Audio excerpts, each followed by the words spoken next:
هغه طرف نه والا هغه طرف نه والا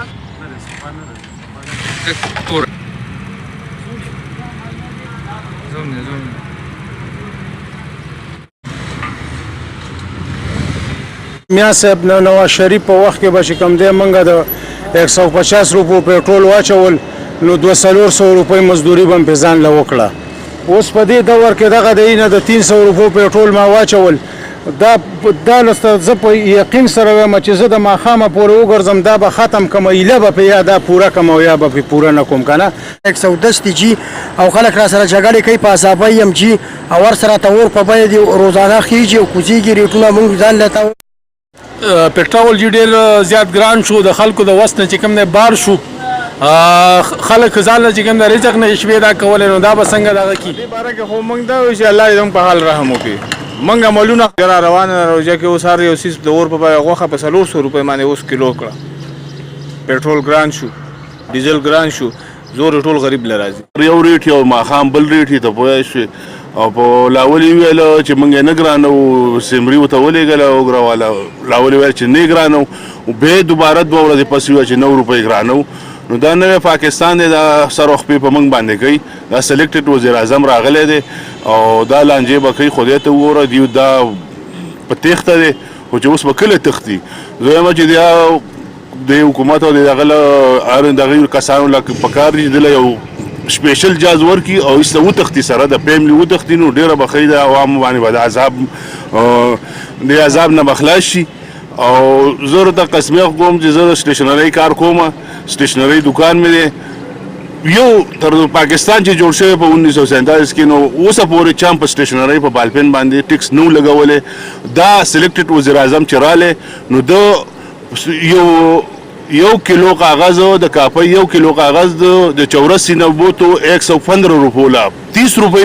یو کیلو کاغذ ګران شو 30 روپۍ. هر غریب دپاره تکلیف دا نه دی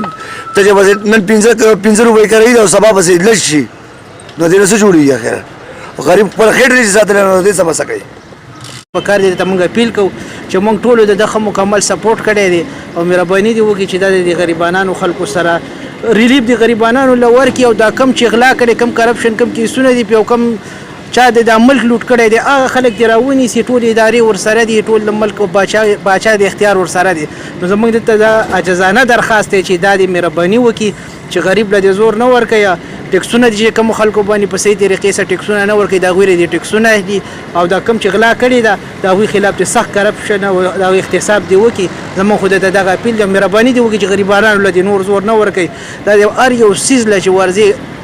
ګران دی اوړه ګران شو هر یو شیز ګران دی که نو مهرباني وکړه غریبانو له ریلیف ورکړه. ګینې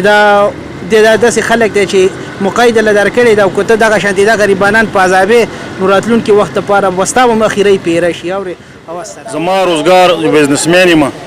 زما سټور دی الحمدلله خپله خو چې دې حکومت کې مطلب دا دی چې کم ډایرکټ اثر په غریب باندې پرېوت که نه نو هغه مخکې حکومتونو کې تصور هم نشم کولی ځکه چې د عمران خان ویلي وه چې زه غریب سړی به نه متاثره کوم او دا ډایرکټ چې کومه مهنګایي راله نو دا په بر خلکو نه دی راغلی بر خلکو باندې ټیکسونه ولګول او کپنو والا ډایرکټ چې کوم ټیکسونه په غریب باندې ولګول د حکومت کې چې کوم ډایرکټ غریب متاثره شو دکاندار مو اور یو شی چې کوم دی نیم په نیمه ګران شو 100% چې کوم مهنګایي دی حکومت کې راله او زه عمران خان ته ریکوست کوم چې د کم از کم داسې حالت جوړ کړي چې غریب متاثر نشي. تا خو زه غریب نه متاثر کوم او تا ډایرکټ غریبانه متاثر کړل کپنو باندې ټیکسونه ولګول کپنو 30 قسمه اثر په پرې نه و کپنو ولګول په غریب باندې بوج ورواچو ټول مهنګایي په غریب راغلی غریب متاثر شوی دی. زه ریکوست کوم عمران خان ته دغه کابینې ته چې کوم دی نو دا مهنګایي ختم کړي غریب ډېر زیات متاثر شو ډېر زیات خفه دی په دې حکومت کې جوړ کړی مونږ وی چې ارزاني راولي اوري خو ډېره ناجیزه ده بیا به رانه اوټ نیني نو مونږ به نور څه ووایو اوري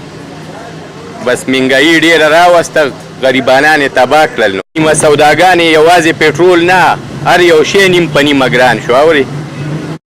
زمونږ به کومه لارې یوازې چې سی ان جي او پېټرول نه چې ټیرونه هم ګران شو هر یو شی مونږ د اور په بیه شو مونږ څه وکړو زمونږ کومه لار ده وایي چې بهی دا د وزیر کار دی وزیر اعلی کار دی که مونږ خپله چې کوم دی نو کرایهنامه نه شو درکولی